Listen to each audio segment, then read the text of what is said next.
What if I told you that every single sale is exactly the same? And all you got to do is learn a couple basic steps, follow the system, follow the steps, and you're going to have better outcomes. That's what we're going to learn today on Sales is Easy. My name is Devon Gall. I'm your friend and mentor in business, sales, and marketing. Let's jump right on into it. Today we're learning about what's called the comparative analysis, all right? That's a fancy way to say a presentation. It's also called a side-by-side. So you're basically looking at what they got versus what you got, all right? So where do we start? Well, we start at the beginning. Start with the intro. You're setting the tone as soon as you're walking in. Now, I don't know how you're going to business with your product or service. Maybe you're doing it right there at your event. Maybe you're going into the house to do it. Maybe you're sitting at their kitchen table. Maybe you're going into their business. Maybe you're going into their office and you're sitting down with them at their conference table. But you're always going to have an intro, and you're always going to set the tone at that intro. The best way to set the tone is to introduce yourself, get a firm handshake with the decision makers, make good eye contact, start establishing trust, and have that underlying enthusiasm that they can feel, that palpable, not over the top rah-rah enthusiasm, but that palpable enthusiasm that they can feel, that undercurrent. That's going to set the tone for the entire presentation. All right? So now that's your intro. Next, you're going to understand what they have. You're going to start digging in and start understanding their current setup, how they're being serviced, how their product is working for them. You're using discovery questions here. You're understanding every little detail of what they have and how it works. Even if you know everything about how your competitor works, because you're a sales expert, you know your field, you're a product or service wizard, you know everything already, you know how they work. You want to ask you will need to ask these questions and get the customer engaged, get the future prospect engaged and talking here. So using discovery questions. You're doing sales, you're going to do the same thing over and over. That's what understanding these steps is important. And at a point, once you've done hundreds of thousands of presentations, you know the answer to every single question already. But you still got to ask these questions like it's the very first time you're asking this question. I like to maybe tilt my head a little bit when I'm listening. Like, I know the answer, but I'm not going to tell them the answer. A big mistake, a lot of people, because you're excited, you're putting off that energy. So you start to like put words into the customer's mouth because you already know the answer and you want to kind of speed it up because you want to be excited. Big mistake. Slow, pauses, ask the question, tilt your head, listen. You already know the answer, but you're going to listen and get that answer from them. Get them engaged with the discovery question process here. During this, of course, you're going to be building rapport. You can be back and forth. You got to be able to step away from your product or service and just be likable and start establishing trust.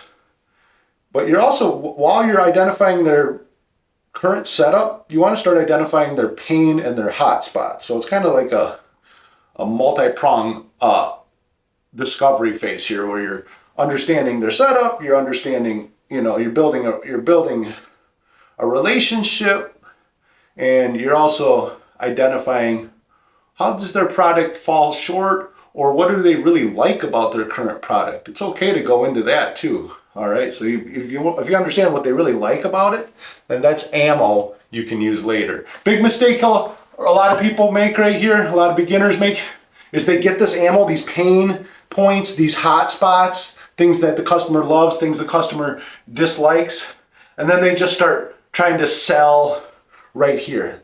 Don't do that. All right, we're not there yet. You're going to take this info, you're going to put it in your pocket, and you're going to save it for later. All right, this is just ammo you're saving for later.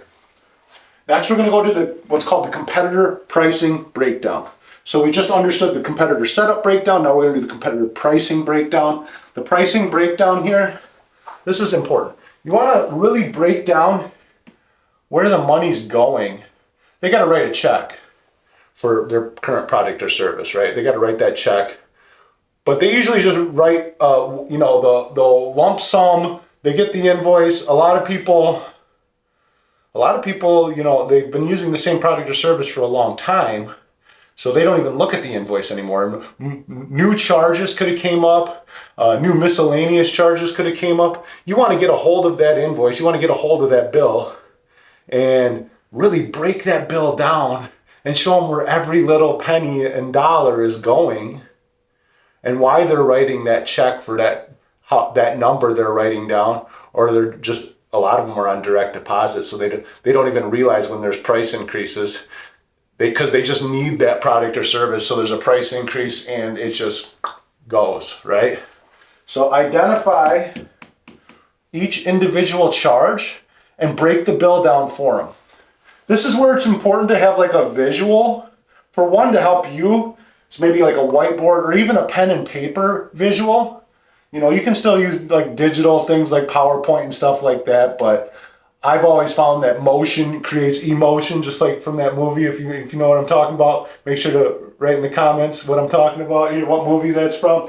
But really, the more involved you are and you're writing things out with the customer, you're getting them involved and you're talking about things, you're circling things, you're crossing things out, the more they're going to be invested, because people are visual. Also, it's going to help you kind of retain some of that ammo, because you're going to be gathering a lot of information during this presentation. So having like a little reference on your notebook or whiteboard that you can go back to later on when you're later in the presentation, because you'll have some of this ammo all written down. I like to actually just write down their pain, write down their hot spots, what they like, what they would change, ask questions like that. Now you understand, but we're in pricing breakdown, so here's the full price, and then you write down fee. What are those fees? Extra charges, maintenance, taxes, insurance. I mean, some of these companies have like the most insane fees ever. And if you can point that out, or maybe your company differentiates or kind of like changes their fee structure a little bit differently, and you can hammer that home that you don't have all these extraneous fees, that your price is the price or whatever. You'll get into that later on when you're showing them your price, but understanding your customer current pricing breakdown. Next, we're going into the transitional phrase, all right? So this is where you're gonna raise your excitement a little bit. You were at like a 6, now you want to go to a 7, 7.5. And say something like, okay, this is how we're going to set you up. This is how my company does business, blah, whatever way you want to say that, right? But a transitional phrase where you're going from now this is the competitor's side to now this is your side. Same thing. We just do the exact. Now we're just doing a mirror image, except for this is the better looking image, right? So now you do your product or service breakdown. We're going to use this equipment instead. We're going to do this kind of setup instead. We're going to deliver this kind of value instead. This is what we're doing, right? You're showing what differentiates you. You're showing why people choose you, why you're the current leader in the industry. What is the biggest difference between you and them, all right? Now, you're not going back and forth yet. You're not going here to here yet. You're just show them this is how we're set up. This is what we're doing. We're not even talking about the painted hotspots yet. If you're doing it right, you're integrating some of their hotspots into this. You're talking about like, oh, they really like this feature. Okay, well, we have that feature, but here it's better, right? But we're not going to say that outright. We're not going to comparatively go back and forth yet. We're not going to be like this versus this. We're just going to say, here's us. This is how we're set up. This is how our thing works. This is how our equipment works. This is how our structure works. And we have this service and we do that and we do this and we do this is 4 times greater than blah, blah, blah, whatever. However you do that, this is your product or service breakdown. Next, we're going into the pricing breakdown. Exact same thing. A little bit different though. You're doing the mirror image of this. This is where you're building trust because you're being transparent and you're showing them all the fees, all right? I've worked for corporations where they hide everything in small print. How I got my sales was I would actually spell the small print out, all the small print fees out for my customers before I signed them up. I'd show them the special introductory rates and then I'd also show them the full pricing. with all the little small print fees inside of there. And I just write it all out. And then our fees were different than their fees. They had more fees over here. We had less fees. Even sometimes we were more expensive. And when the introductory pricing went away, or the special deals went away, we cost more because we were a higher value system, which I had established up here. I built my value up here. But I was building trust and transparency. So you go from excitement, now this is building trust, you're using transparency, and you show all the costs, you show all the details, you show all the taxes, all the fees, all this, that, the add-ons, whatever they're going to have. You show them what they're going to pay. You're not trying to hide anything. Now, we're not going into discounts here, so don't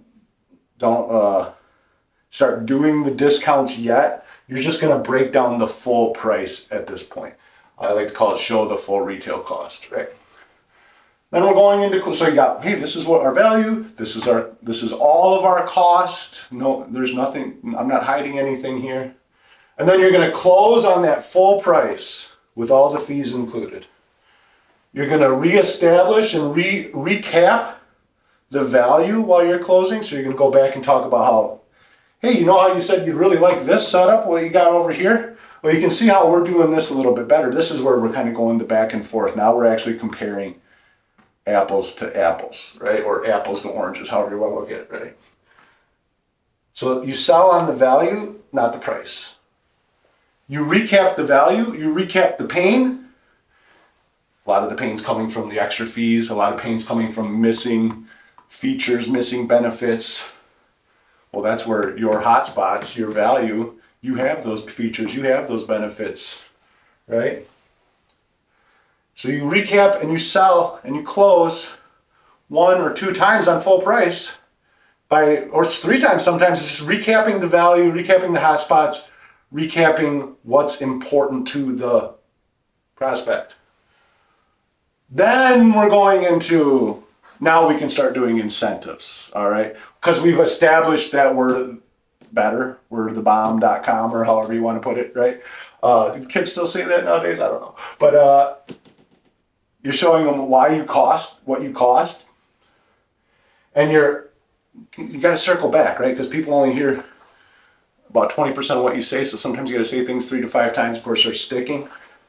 So you recap that value, you recap that pain, you recap those hot spots, and you show them how you are the solution before you give them any kind of like teasers or intros or discounts or incentives or gift cards or whatever other kind of gimmicks you got going on for the day. This is also where you use the ARC method. They're going to have questions, they're going to have objections. Remember, an objection is not a no. It's them seeing themselves possibly having it in the future, and they're like, it's their version of like discovery of they're trying to figure out why they should or shouldn't have it, right? So they're going to have objections, and you're going to agree with them. You're going to have those. They're going to have those objections, and you're going to agree with them, and then you're going to recap. And then, if you've recapped 1 to 3 times already on full price, that's where you're going to drop the incentive and close again. Close means asking for the business, right? Not asking them, hey, do you want to sign up? Does this look good to you like that? No, you close with a hard close or a soft close or an indifference close. That's what asking for the business means, is directly asking them to sign up, right? Not asking if they do want to sign up. You've got to say something along the lines of, okay, this is the easy part. Use your command language. This is the easy part. We just take your name, email, phone, address, and we'll send out the technician next week, right? Another key point in closing is you don't want to hard close. When you're doing the ARC method, you're going to do the ARC method probably sometimes you can close on the first close. It's very rare. Sometimes it takes 6, 7 times in doing the ARC method over and over, doing the closing loop, as it's called. You don't want to just keep hard closing every single time. It's easy. I just take your name, email, phone, address. It's easy. I just take your name, email, phone, address. You can't do that every time. So you got to make sure you understand the laws and the rules of closing and understand the different types of closes, so you can use a different type of close each time. You can use the assumptive close. Okay, well, we can do morning or afternoon, right? Use the indifference closing, use the greed close, use the sense of urgency closing, use the fear of loss closing if it's getting toward the end here. You got to kind of switch it up. You can hard close once or twice, you can soft close once or twice, but they can't be like right after, one after another. You can't be closing the exact same way, so make sure you're cycling your closes. Another great way, because you're building a visual here with the comparative analysis, is to get visual, all right? So when you're going back and forth and you're establishing those pain, value, and hotspots, draw a big red X through their current setup. Draw a big circle, multiple circles around your setup. Because what's this telling you? Subconsciously, oh, bad, good, right? Same here. Extra fees, extra cost, full value, full value. This is why we're better. And you can see why we're better. We're drawing arrows. We're like pushing them over to this side, right? So use your visuals when you're closing. Motion creates emotion, okay? Appreciate you coming down. That's the comparative analysis. Let me know what you think in the comments. Let me know if you have a different way of how you do your presentation. I'd love to hear from it. Make sure to like, comment, and subscribe. Have a good one. Love y'all.